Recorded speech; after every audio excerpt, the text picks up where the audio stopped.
जब दिया प्रज्वलित करें।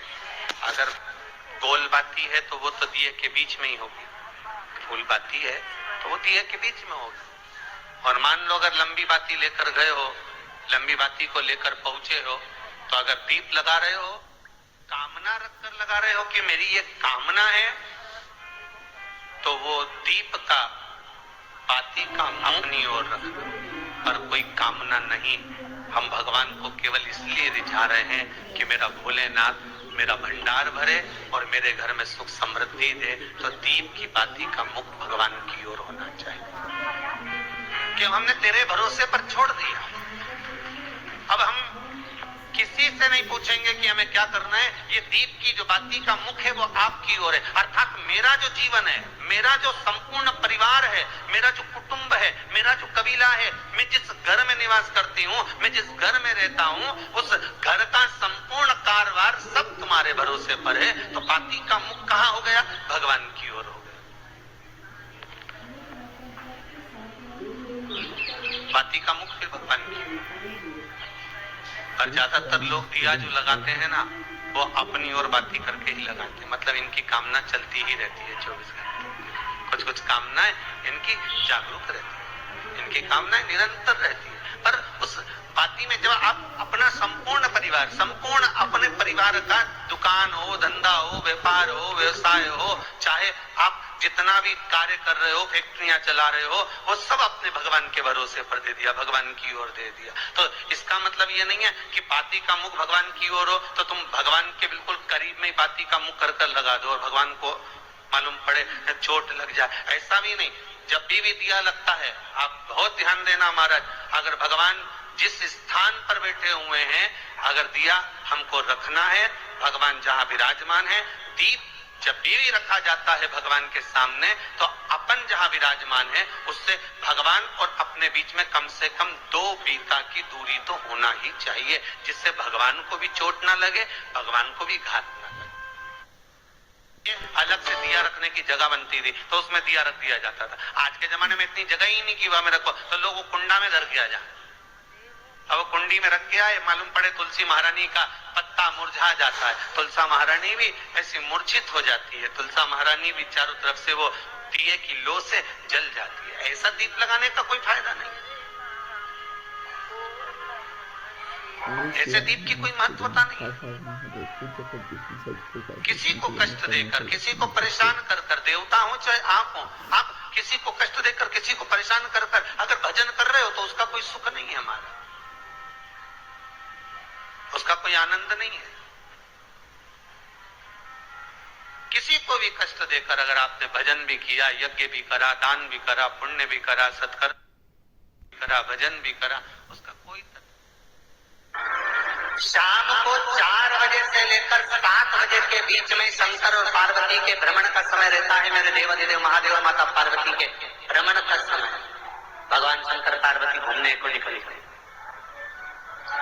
इसलिए हमारा सनातन धर्म कहता है शाम के समय पर माताओं को झाड़ू नहीं लगाना चाहिए, शाम के समय पर माताओं को चूड़ी बिछिया नहीं बदलना चाहिए, शाम के समय पर माताओं को मांग में सिंदूरा नहीं भरना चाहिए, शाम के समय पर माताओं को बाल नहीं बांधना चाहिए, शाम के समय पर माताओं को चौखट पर नहीं बैठना चाहिए। उसका कारण क्या है? क्योंकि पार्वती जी ने भगवान भोलेनाथ जी से कहा था कि तुम मुझे रोज शाम के समय प्रदोष काल में भ्रमण के लिए लेकर जाते हो, मेरे लिए आज्ञा क्या है? शंकर भगवान ने कहा सुनो पार्वती, मंदिर के अंदर नंदी रहता है, जाने वाला यात्री जब मंदिर में मेरा दर्शन करने आता है तो नंदी के कानों में कहकर जाता है कि शिव जी को मेरे यहाँ लेकर आना। मैं नंदी के अनुसार उनके घर जाता हूँ, मेरा काम है उनका कल्याण करना और तेरा काम है उनके घर की नारी को अखंड सौभाग्यवती का वर प्रदान करना, ये तेरा काम। तब पार्वती माता ने कहा अखंड सौभाग्यवती होने का वर मैं तो दे दूंगी, पर उस समय पर माताएं चूड़ी बदल रही होगी, हाथ से चूड़ी निकाल रही होगी तो मैं वर कैसे दे सकती हूँ, मांग भर रही होगी तो मैं वर कैसे दे सकती हूँ, उस समय पर चूड़ी बिछिया बदला जा रहा होगा तो मैं वर कैसे दे सकती हूँ, उस समय पर झाड़ू लग रही होगी तो मैं लक्ष्मी को वहां कैसे भेज सकती हूँ, आप बताओ। तो शंकर भगवान ने कहा प्रदोष का समय एक ऐसा समय होता है, शाम का समय ऐसा होता है जिस समय पर केवल शंकर और पार्वती की आराधना का समय होता है। हम तो कई लोगों से कहते हैं, अगर आपके यहाँ संपदा नहीं आ रही है, बहुत मेहनत कर रहे हो, फल नहीं मिल रहा, कहीं नौकरी, कहीं सर्विस या कहीं व्यापार या व्यवसाय में कहीं तकलीफ आ रही है, हम सबसे कहते हैं शाम का समय पकड़ लो, शंकर जी के मंदिर में दिया लगाना प्रारंभ करो। शिव मंदिर में अगर दिया नहीं लगा रहे हो तो बेलपत्री के पेड़ के नीचे दिया लगा। बेलपत्री और शंकर जी के मंदिर में दिया नहीं लगा रहा तो शंकर जी के मंदिर के बाहर चौखट पर दिया लगा। इतना भी नहीं कर सकते तो अपने घर के बाहर अपने द्वार पर दिया लगा दो और शंकर जी के नाम का श्री शिवाय नमस्तुभ्यं बोलकर शंकर भगवान को याद कर कर अपनी कामना कर कर बाबा का स्मरण कर कर पंचाक्षर मंत्र नमः शिवाय, षडाक्षर मंत्र ओम नमः शिवाय, द्वादशाक्षर मंत्र ओम नमो भगवते वासुदेवाय, जो मंत्र तुमको याद है उसका स्मरण कर कर लक्ष्मी हो चाहे नारायण हो चाहे राम हो चाहे कृष्ण हो, स्मरण कर कर शाम के समय बाहर दिया लगा दो, दरवाजे के पास लगा दो। उस समय का जरूर आएगा, उसका वेलकम जरूर होगा और वो कुछ देकर जरूर जाएगा। नियम तो बनाओ, उसकी चौखट पर जाकर करना होता है।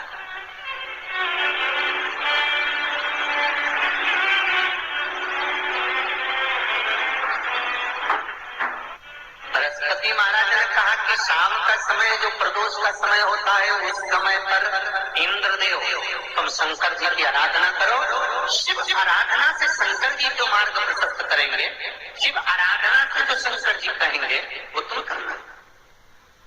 ठीक है, आराधना करी बाबा भोलेनाथ जी।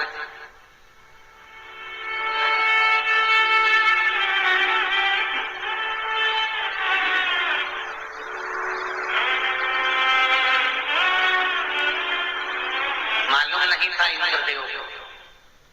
बृहस्पति महाराज ने प्रदोष की महत्वता समझाई तो प्रदोष का समय जानकर शंकर जी पर 7 बेलपत्र प्रदोष के दिन इंद्र ने समर्पित कर दी बिना सोचे। कितनी बेलपत्र? 7। प्रदोष का व्रत करो चाहे ना करो, मंदिर में चढ़ी हुई बेलपत्र को उठा लो,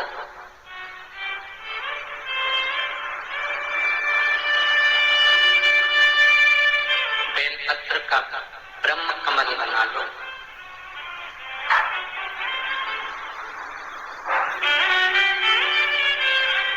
ब्रह्म कमल का मतलब होता है डंडी बीच में रहे, आसपास पत्तियां रहे। 7 पत्ती का ब्रह्म कमल बनाकर, जैसे ये पत्तियां हैं एक जैसी रखी हुई हैं, तो इसको फैलाइए। 7 पत्ती को आपस में फैलाकर ब्रह्म कमल बनाए। प्रदोष का व्रत करें ना करें, जरूरी नहीं है कि वृक्ष से ही पत्ती लेकर आओगे तो ही शंकर जी को चढ़ाओगे। शिव जी पे से चढ़ी हुई उठाकर धोकर ब्रह्म कमल बनाकर बाबा से विनय कर कर, हे प्रभु आज मैं इस काम के लिए जा रहा हूँ, बाबा मेरा ये कार्य है, बोलकर श्री शिवाय नमस्तुभ्यं बोलकर शिवलिंग पर समर्पित कर दिन भर के प्रदोष व्रत का फल बाबा एक बेलपत्र समर्पित करने पर ही प्रदान कर देता है। शिव प्रदोष व्रत कर रहे हो उससे बढ़कर कोई प्रसन्नता नहीं, पर नहीं कर रहे तो प्रदोष के दिन या 12 महीने शिवरात्रि आती है। जी शिवाय नमस्तुभ्यम, हर हर महादेव। पूज्य प्रदीप मिश्रा ने गुरुवार के बहुत अच्छे और अचूक उपाय बताए हैं। पूज्य प्रदीप मिश्रा जी ने बताया है कि जब भी हम तुलसी में दीपक लगाएं तो हमेशा ध्यान रखें कि दीपक तुलसी की पत्तियों को आँच ना लगने दे। पूज्य प्रदीप मिश्रा जी ने ये भी बताया कि अगर हम मंदिर में दीपक लगाते हैं तो अगर हमारी कोई मनोकामना है तो उसका मुख अपनी ओर करें, अगर हमारी कोई मनोकामना नहीं है और हम परिवार की सुख शांति के लिए दीपक लगाते हैं तो वो भगवान की तरफ दीपक होना चाहिए। पूज्य प्रदीप मिश्रा जी ने ये भी बताया कि अगर हम प्रदोष का व्रत नहीं कर सकते या नहीं किया है कभी, तो उस दिन हम किसी भी पेड़ की 7 पत्ते लेकर ब्रह्म कमल बनाकर अगर हम भगवान शिव को समर्पित करते हैं तो हमें सभी प्रदोष का फल मिल जाता है। अगर आपको पूज्य प्रदीप मिश्रा जी के उपाय अच्छे लगते हैं और करना चाहते हैं, वीडियो अच्छी लगी हो तो एक लाइक और एक कमेंट अवश्य करें और कमेंट बॉक्स में हर हर महादेव जरूर लिखें। और उससे पहले आप मेरे चैनल को लाइक, कमेंट और शेयर जरूर करें। मेरा चैनल है धार्मिक वीडियो पूनम शर्मा हरियाणा। हर हर महादेव, जय शिव शंकर। भगवान आप सभी की मनोकामना पूरी करे। इसी मनोकामना के साथ श्री शिवाय नमस्तुभ्यम।